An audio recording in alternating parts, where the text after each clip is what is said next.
My God, I love the summer movie season, and I love the Mission Impossible movies. I've got a spoiler-free review of Mission Impossible Dead Reckoning Part 1, and it is a hugely long, massive action adventure experience. Tom Cruise and company throw themselves into some insane action sequences. But I kind of screwed it for myself because I watched some making of content. I talked about it in rundowns and stuff. I talked about it in my 23 for 2023 video that I did at the beginning of the year for things that I was most excited for. This was one of them. Christoper McQuarrie returns as a writer and director on this film, and I love his work. And this movie, I think, does a really big job of connecting back to the Brian De Palma original Mission Impossible movie, including with some of the cinematography, which I'll get to in a second here. But we do see Henry Czerny return as Kittredge, which is kind of cool for those of us out there that have been watching since the very beginning. And I have to say that the Mission Impossible movies haven't been this straight line of improving every single time. They've gotten bigger, but not necessarily better. Rogue Nation, I think, is still my favorite of the whole Mission Impossible series. I'm very curious to hear which of the Mission Impossible movies you like the best.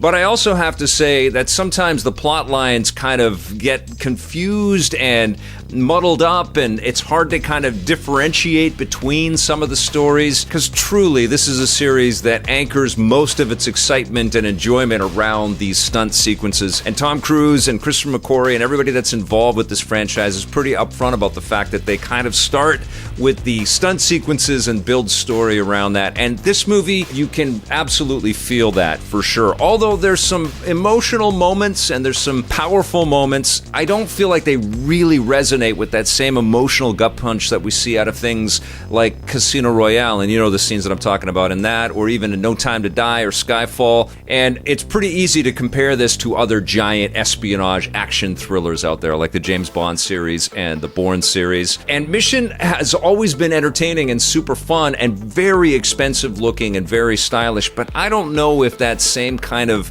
humanity kind of pours through. Although we do see Simon Pegg and we do see Ving Rhames reprise their roles, and they are a tight-knit group, and it's always fun to see them all on screen together. I do have to give an MVP shout-out to Klementieff, who plays an assassin type named Paris, who is incredible in this movie. She really sells how dangerous she is and how competent she is. She's terrific in this. And Esai Morales plays the big bad villain in this movie, a guy named Gabriel, who's very mysterious and has some ties to Tom Cruise's past. And the plot really centers around control of this AI device that has become very, very powerful, and all kinds of countries are vying for ownership of this power, this superpower. And so Tom Cruise and company, this disavowed agency, the Impossible Mission Force, and they even kind of make fun of how kind of crazy and over the top the Impossible Mission Force is within the dialogue of the film, which was kind of charming. But they're caught in the middle of all of this attention and all of these different powers trying to vie for it. Vanessa Kirby is also reprising her role from Fallout, and she does a good job, but it's very similar to what we saw in Fallout. There was really no kind of reach there. But a standout in this movie for sure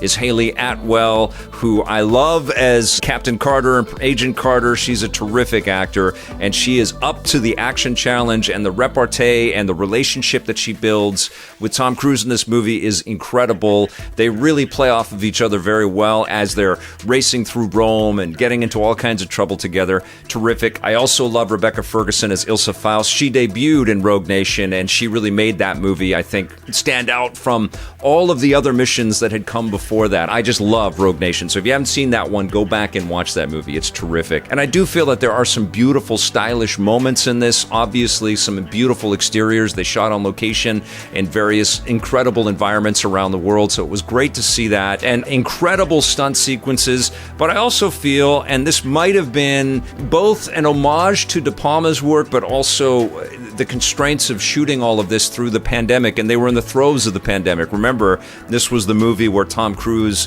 famously blew up and started yelling at crew members to take all of this seriously, because the weight of the responsibility of shooting with this enormous cast and crew was all on his shoulders as a producer. You can feel, with the constraints possibly of the pandemic, that there are a lot of super tight shots, and so we get kind of claustrophobic framing. Maybe it's scanted or tilted a little bit to make it pop on screen, screen, very De Palma-like. But we're going back and forth on all of these tight shots, and then we jump out for a big action moment, and then we're back and forth. And there seemed to be kind of a rinse and repeat kind of vibe to it. There was also a replication of dialogue over and over again. And Tom Cruise has this very stoic moment in the middle of the film where he underlines why he has become an IMF agent and why he takes it so seriously. And you can kind of juxtapose his crusade to also save movie theaters across that. Like, he really feels and puts everything into it, famously into entertaining the audiences. That's what he lives for. And honestly, that's what you pay the bucks to go and see this on the big screen for. You see these epic sequences, jumping a motorbike and then parachuting from a giant cliff. You see this incredible racing sequence through the streets of Rome, which ironically made me think of how poorly and CG-infused Fast X was. We were just in Rome in that movie, racing around the streets of Rome, but it was just so preposterous. This felt so confined and real and vital, and almost every stunt sequence really sold it for me that way as well. There is even an epic stunt sequence at the end of the movie, which I won't spoil, but it is definitely going to be familiar for fans of Naughty Dog's work in the video game space. And I could not remove my thoughts from that moment and sort of the connections there and the parallels there. I'm curious to see when you see the movie if you feel the same thing. Listen, I really enjoyed this movie. It's almost impossible not to enjoy this movie. It's not as good, I think, as Fallout, and it's definitely not as good as Rogue Nation. For me, I want to hear your pecking order, and I definitely want to see what you guys think of Mission Impossible Dead Reckoning Part 1. I can't wait for Part 2. I'm going to give this one an 8.5 out of 10.